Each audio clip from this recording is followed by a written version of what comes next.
Why the most dangerous book on power has never been written. Power isn't in books real. Power was never in books, and anyone who still believes that reading enough will eventually bring them into contact with it is still motionless, still standing in the position of the guided, the managed, the led. If power could be learned by turning pages, taking notes, underlining and quoting, this world would not display hierarchies so cleanly that you can identify who sits above simply by watching who others fall silent for. But reality does not operate that way. The most widely read person is rarely the one who decides, and the decider rarely needs to prove what they understand. Society sustains a remarkably efficient illusion that knowledge is a fair road to position. Study more and authority will be granted. Understand deeper and you will be valued. It's a beautiful story, easy to teach, easy to maintain, useful for keeping order. It convinces people that power is a reward for mental diligence rather than a consequence of collision, calculation, and placement. Once you accept that story, you voluntarily remain in an endless preparation phase, while power in the real world never waits for anyone to be ready before it moves.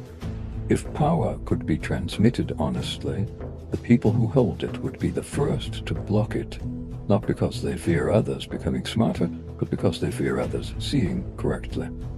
Intelligence is harmless. Clarity is dangerous. Clarity is recognizing who decides and who merely reacts. Clarity is seeing whose interests the rules protect, and when those rules are bent to remove someone. Those things cannot be taught publicly, because once they are stared at directly, they destroy the shared narrative that order needs in order to survive. Books are rarely banned because books rarely threaten. The danger isn't in the content.